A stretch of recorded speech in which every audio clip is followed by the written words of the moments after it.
नमस्कार। टीडीएम सफलता चैनल में एक बार फिर आप सभी का स्वागत है। आज की इस वीडियो में कक्षा 8 गणित NCERT पैटर्न पर आधारित न्यू सिलेबस के अनुसार आज हम इस गणित के अध्याय 2 एक चर वाले रैखिक समीकरण, तो आज हम इस अध्याय के प्रश्नों को समझने से पहले वास्तव में हम इसकी भूमिका के बारे में अध्ययन करेंगे और यह जानेंगे कि वास्तव में एक चर वाले रैखिक समीकरण क्या होते हैं। तो चलिए प्रारंभ करते हैं। तो इसके उदाहरणों और प्रश्नावली के पहले हम बेसिक कंसेप्ट के रूप में बहुत कुछ बातें सीखने और जानने का प्रयास करेंगे।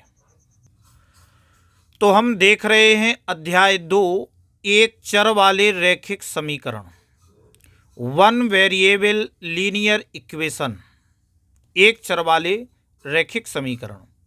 तो सबसे पहले हम इस अध्याय में देखेंगे बीजीय व्यंजक कि बीजीय व्यंजक क्या होते हैं।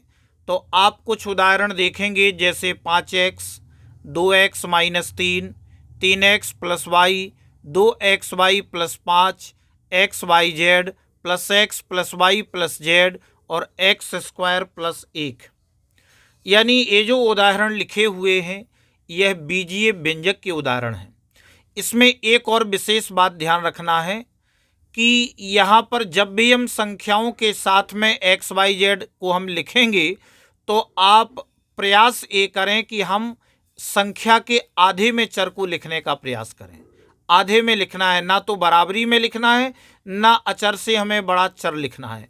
आप ये प्रयास करें कि हम इनके संख्या के आधे में लिखें इन चरों को। ये आपको विशेष ध्यान देना है। आप पुस्तक में भी देख सकते हैं कि ये हमेशा इसी प्रकार से लिखे होते हैं।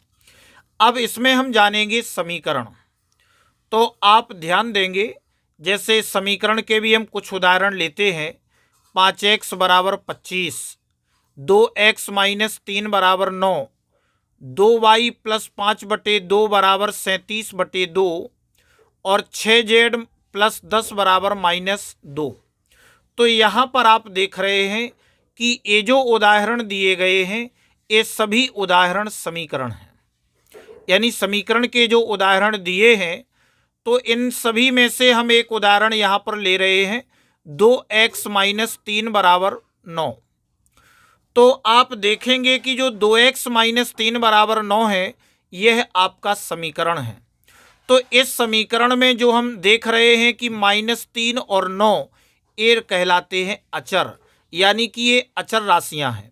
और जो x होता है ये कहलाता है चर, और x के साथ में जो गुणा में 2 लगा हुआ है इसे हम कहते हैं गुणांक, कोफिशिएंट। तो ये आपका 2 गुणांक है। किसका गुणांक है? चर x का, यानी x का एक गुणांक है। गुणांक यानी कितने अंक का गुणा, यानी इसमें x में कितने का गुणा है? तो 2 अंक का गुणा है। तो ये 2 हो गया गुणांक, और ये x है आपका चर, और -3 और ये 9 ये 2 संख्याएं हैं आपकी अचर। तो अब हम सबसे पहले ये जानेंगे कि वास्तव में चर और अचर होते क्या हैं। तो आप एक निगाह डालेंगे चर राशियां जिन्हें हम कहते हैं वेरिएबल क्वांटिटीज। तो देखो जो वेरिएबल होते हैं यानी जो चर राशियां होती हैं तो उन्हें आप समझें कि वे राशियां जिनके मान बदलते रहते हैं या परिवर्तित होते हैं चर राशियां कहते हैं। और चर राशियां हमेशा स्मॉल लेटर में लिखी जाती हैं, जैसे कि आप यहाँ देख रहे हैं कि x y z s t u v w l m n p q r इत्यादि भी हम इसमें लिख सकते हैं। यानी कि ये सभी जितनी भी चर राशियां होती हैं, वेरिएबल क्वांटिटीज होती हैं, ये सभी स्मॉल लेटर में लिखी जाती हैं। ये आप विशेष ध्यान देंगे। इसके बाद अब हम जानेंगे अचर राशियां, कांस्टेंट क्वांटिटीज। जो कांस्टेंट होते हैं जिन्हें हम अचर राशियां कहते हैं, तो वे राशियां जिनके मान कभी नहीं बदलते या परिवर्तनशील नहीं होते हैं अचर राशियां कहते हैं। जैसे 1 2 3 4 5 6 और भी हम कोई भी संख्या लिख सकते हैं। यानी कि इन संख्या यानी 1 को हम 2 नहीं कह सकते, 2 को 4 नहीं कह सकते, 3 को 10 नहीं कह सकते। यानी 1 1 रहेगा, 2 2 रहेगा, 3 3 रहेगा। जितनी भी ये कोई भी संख्या है हम उनको वही कह सकते हैं, मान कभी नहीं बदलते। लेकिन जो चर राशियां होती हैं इनके मान हमेशा बदलते रहते हैं। x कभी 0 हो सकता है, कभी 1 हो सकता है, कभी 2 हो सकता है। यानी कि चर जो राशियां होती हैं इनके मान बदलते रहते हैं, परिवर्तित होते रहते हैं। लेकिन जो अचर राशियां होती हैं इनके मान कभी नहीं बदलते। तो अचर राशियां और चर राशियां इनको आप समझ गए होंगे। अब आगे हम देखते हैं इसमें कि रैखिक समीकरण। वास्तव में रैखिक समीकरण क्या है, जिसे हम कहते हैं लीनियर इक्वेशन। तो रैखिक जो समीकरण होता है कि ऐसे समीकरण जिन समीकरणों में चर की अधिकतम घात 1 हो, रैखिक समीकरण कहलाते हैं। ऐसे समीकरण जिन समीकरणों में चर की अधिकतम घात 1 हो, रैखिक समीकरण कहलाते हैं। जैसे 2x - 3 = 7।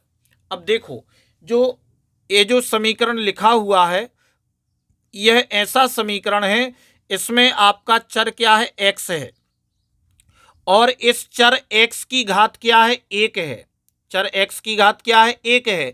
तो ऐसे समीकरण जिन समीकरणों में चर की अधिकतम घात यानी उच्चतम घात उसकी 1 होना चाहिए तो वह रैखिक समीकरण कहलाता है। यानी रैखिक समीकरण के लिए हमारे चर की उच्चतम घात क्या होनी चाहिए, 1 होनी चाहिए। अगर समीकरण की उच्चतम घात 1 है तो उसे हम कहेंगे कि वह कैसा समीकरण है, रैखिक समीकरण है। आपके सामने समीकरण लिखा हुआ है कि 2x - 3 = 7। तो आप देखेंगे कि इसमें ये जो बराबर का चिन्ह होता है, देखो समीकरण में हमेशा आपको बराबर मिलेगा और बराबर को हम इसमें कहते हैं समता। और बराबर के जो बाईं तरफ होता है इसे हम बायां पक्ष, और बराबर यानी समता के दाईं ओर इसे हम कहते हैं दायां पक्ष। तो आप इसमें भी देख सकते हैं, यहाँ पर हमने लिखा हुआ है इसको कि समता के बाईं ओर, समता के, ये आपका समता है, तो समता के बाईं ओर वाला व्यंजक आपका दायां पक्ष जिसे हम कहते हैं LHS लेफ्ट हैंड साइड, और दाईं ओर वाला व्यंजक दायां पक्ष जिसे कहते हैं RHS राइट हैंड साइड कहलाता है। तो ये आपका समीकरण है। समीकरण के बाईं तरफ वाला पक्ष को, बाईं ओर वाले को व्यंजक को हम कहते हैं बायां पक्ष, और समता के दाईं ओर वाले व्यंजक को कहते हैं दायां पक्ष। लेफ्ट वाले को LHS और राइट वाले को कहते हैं RHS। तो अब आप इसमें देखेंगे कि जो 2x - 3 है ये आपका बायां पक्ष है जिसे लेफ्ट हैंड साइड LHS, और जो आपका 7 है आपका दायां पक्ष जिसे हम कहते हैं RHS। तो इसमें आप समझ गए होंगे। अब हम जानेंगे कि एक चर वाले रैखिक समीकरण। अब देखो, एक चर वाले रैखिक समीकरण ऐसा समीकरण जिसमें चर की उच्चतम घात 1 होना चाहिए और एक चर होना चाहिए। तो यहाँ पर हम कुछ उदाहरण देंगे जिनमें यह पहचान करेंगे कि एक चर वाला समीकरण है या एक चर वाला समीकरण नहीं है। तो हम देखते हैं, पहला है 3x = 5। तो देखो इस समीकरण में आपका चर 1 है, x है, और इस x की पावर क्या है, 1। तो हम कह सकते हैं कि 3x = 5 यह एक क्या है, समीकरण है, एक चर वाला रैखिक समीकरण है। इसके बाद हम कहेंगे कि 3y + 2 = 0, यह y चर का समीकरण है। इसमें भी एक चर y है और इसकी भी पावर क्या है, 1 है। यानी एक पावर सबकी होती है, यह लिखी नहीं जाती है, यह विशेष ध्यान रखना। पावर हमेशा 2 3 4 आपको लिखी हुई मिलेगी, लेकिन सबके ऊपर चाहे वह कोई भी हो, हमारे आपके ऊपर भी 1 की पावर होती है और 1 की पावर लिखी नहीं जाती है। तो यह भी आपका क्या है, एक समीकरण है। तो आपका यह भी एक चर वाला रैखिक समीकरण है। अब हम तीसरे को देखते हैं कि 3z + 1/2 = 13/5। तो यहाँ हम देख रहे हैं कि यह भी एक समीकरण है और रैखिक समीकरण है, क्योंकि इसमें एक चर आपका z है जिसकी उच्चतम घात 1 है, तो हम कह सकते हैं कि यह भी आपका एक चर वाला रैखिक समीकरण है। अब हम चौथा उदाहरण देखते हैं। तो इसमें लिखा है 3x + 2y = 5। तो यह भी आपका रैखिक समीकरण है, लेकिन यह आपका एक चर वाला रैखिक समीकरण नहीं है, क्योंकि इस समीकरण में दो चर दिए गए हैं, एक आपका x है और एक y है, जबकि x की भी घात 1 है और y की भी घात 1 है। तो हम इसे ऐसा तो कह सकते हैं कि यह रैखिक समीकरण है, लेकिन हम यह नहीं कह सकते कि यह एक चर वाला समीकरण है, क्योंकि इसमें दो चर आ गए, एक x और एक y। तो यह आपका एक चर वाला रैखिक समीकरण नहीं है। अब आगे हम देखते हैं, अगला दिया है 2x² + x = 3। तो यहाँ हम देख रहे हैं कि ये इसमें एक चर तो है, लेकिन इसमें चर की जो उच्चतम घात है वो 2 है, इसकी घात 1 है, इसकी घात 2 है। तो यह आपका रैखिक समीकरण नहीं है। क्यों नहीं है? क्योंकि रैखिक समीकरण वह समीकरण होता है जिस समीकरण में चर की अधिकतम या उच्चतम घात 1 हो, लेकिन यहाँ पर उच्चतम घात 2 है, तो इसको हम कहेंगे द्विघात समीकरण। लेकिन इस समीकरण को हम अगली कक्षा में विस्तार पूर्वक समझेंगे। यहाँ केवल हम जान रहे हैं कि एक चर वाले रैखिक समीकरण, तो यह आपका रैखिक समीकरण नहीं है। अब आप छठवां देखेंगे कि 3y² - 5 = 8। तो यह भी आपका एक द्विघात समीकरण है, तो इसे हम एक चर वाला रैखिक समीकरण नहीं कह सकते। अब आप समझेंगे कि एक चर वाले रैखिक समीकरण का हल हम कैसे ज्ञात करेंगे, एक चर वाले रैखिक समीकरण का हल कैसे ज्ञात कर पाएंगे। तो इसको समझने के लिए आप जाने, जैसे एक समीकरण दिया है कि 2x - 3 = 7। तो हमें इस समीकरण का हल निकालना है। तो हल क्या कहलाता है? हल वह कहलाता है जिससे समीकरण का मान संतुष्ट हो जाए, यानी जिससे समीकरण के दोनों पक्ष बराबर हो जाएं, या जो समीकरण को संतुष्ट कर दे। अर्थात जैसे यहाँ लिखा है कि 2x - 3 = 7, तो हम x की जगह ऐसा कौन सा मान रखें जिससे दोनों पक्ष बराबर हो जाएं। अगर हम x की जगह 1 0 लिखेंगे तो आपका पूरे 0 हो जाएगा और -3 = 7 बचेगा। अगर हम 1 रखते हैं तो 2 एकम 2 -3 यानी -1 = 7। यानी इस प्रकार से हमें मान सोचते रहना पड़ेंगे।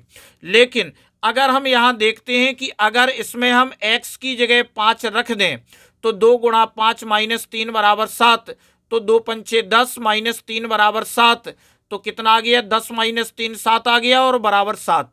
इसका अर्थ ये हो गया कि इसके दोनों पक्ष बराबर हो गए, अर्थात ये समीकरण संतुष्ट हो गया।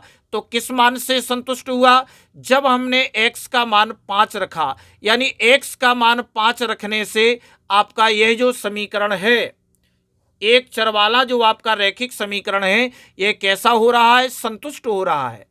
तो x का x = 5 रखने से यह आपका समीकरण संतुष्ट हो रहा है। तो हम एक चर वाले रैखिक समीकरण को वास्तव में क्या कहेंगे? तो आप इसको कहेंगे कि किसी भी समीकरण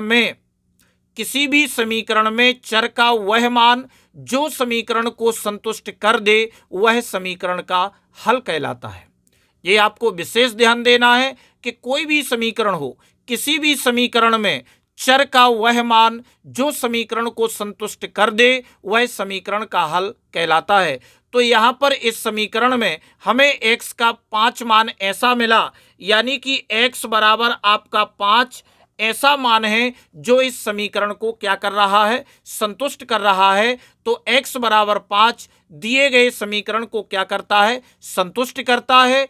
तो इस समीकरण का हल x बराबर क्या होगा? 5 होगा। तो आप देखेंगे कि यानी कि x के मान के लिए हमें बार बार सोचना पड़ता है कि 0 रखें, कि 1 रखें, कि 2 रखें, कि 3 रखें। तो ये विधि क्या हो जाती है? ज़्यादा कठिन हो जाती है। तो इसके लिए हम सरलता से किस प्रकार से हल कर पाएँ, इसे आगे हम देखते हैं। किसी उदाहरण के द्वारा हम इसे समझने का प्रयास करेंगे। तो पहला उदाहरण लेते हैं कि 2x - 3 = x + 2। ये पहला उदाहरण है। तो इसको हल करने के लिए आप समझेंगे कि यह आपका बायां पक्ष है और यह आपका दायां पक्ष है। इसमें हमें सरलता से हल करने के लिए हमें क्या करना पड़ेगा कि चर की जितनी राशियां हैं वह उन सभी राशियों को हम लेफ्ट हैंड में ले जाएं, यानी कि बाएं पक्ष में हम चर राशियों को रखें और अचर राशियों को हम हमेशा दाएं पक्ष में ही रखें। तो इसको हम क्या करेंगे, पक्षांतर करेंगे। कैसा करेंगे, 2x और इस x का हमने इधर पक्षांतर किया तो अभी इस तरफ ये प्लस में था तो पक्षांतर करने पर ये माइनस हो गया। तो पक्षांतर में भी आप विशेष ध्यान देंगे कि होता क्या है कि प्लस हमेशा पक्षांतर के माइनस हो जाता है और माइनस वाला दूसरे पक्ष में प्लस हो जाता है, गुणा वाला भाग में चला जाता है और भाग वाला गुणा में चला जाता है। तो यहाँ पर हमने इस x का पक्षांतर किया तो यह -x हो गया, इस 3 का पक्षांतर किया तो यह +3 हो गया।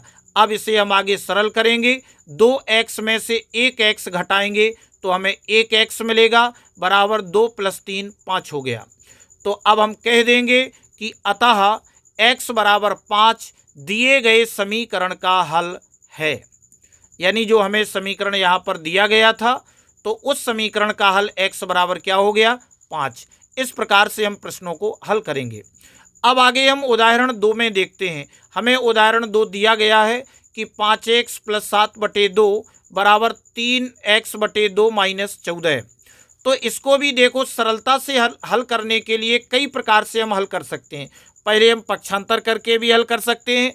तो सबसे अच्छा सरल तरीका रहेगा कि अगर बटे में कोई संख्या है तो हम पहले उसी का हम गुणा कर दें। तो हम क्या करेंगे इस वाले में, सबसे पहले दोनों पक्षों में 2 से गुणा करने पर, जब हम दोनों पक्षों में 2 से गुणा करेंगे तो आप देखेंगे कि 5x × 2 + 7/2 × 2 बराबर 3/2 × x × 2 और -14 × 2। अब हम इसे सरल कर लेते हैं। 5x का गुणा 2 में करेंगे तो 2 पंचे 10x। देखो संख्या का गुणा होता है और चर का गुणा होता है। इनको हम पिछली कक्षाओं में सीख चुके हैं। यहाँ पर आप आसानी से गुणा करेंगे, 2 पंचे 10x और ये आपका 2 एकम 2, 2 एकम 2 कैंसिल हो गया और बचा क्या, 7 बराबर। अब आपका यहाँ भी आपका 2 से 2 कैंसिल हो जाएगा और 3x - 14 दूनी 28। अब आगे हल करेंगे तो आपका ये चर वाला दाएं पक्ष में है तो हम इसे बाएं पक्ष में ले जाएंगे। जब हम बाएं पक्ष में लाएंगे तो हमेशा इनके चिन्ह बदल जाएंगे, यानी प्लस माइनस हो जाएगा और आपका माइनस वाला प्लस हो जाएगा। चूंकि ये प्लस में है तो इधर जा कर के ये माइनस हो गया। तो 10x माइनस का 3x बराबर माइनस का 28 और ये माइनस का 7 पक्षांतर करने पर। तो 10x में से हमने 3x घटाए तो 10 में से 3 गए 7x बराबर। अब दोनों माइनस की हैं तो हमने दोनों को जोड़ दिया, माइनस के 35। तो x का जब हम मान निकालेंगे तो x के मान 7 गुणा में है तो ये बराबर के इस तरफ भाग में आएगा, ये भी पक्षांतर ही कहलाता है। तो -35/7 तो x बराबर कितना आ गया, -5। यानी हमें x का मान -5 मिला जो ये समीकरण को संतुष्ट करता है। तो हम उत्तर में लिख देंगे कि अतः x बराबर -5 दिए गए समीकरण का हल है। तो इस प्रकार से इस वीडियो में बस इतना ही। नेक्स्ट वीडियो में हम प्रश्नावली के अगले प्रश्नों को हल करेंगे। अगर आपको ये वीडियो अच्छा लगा हो तो वीडियो के लिए कमेंट और शेयर अवश्य करें। धन्यवाद।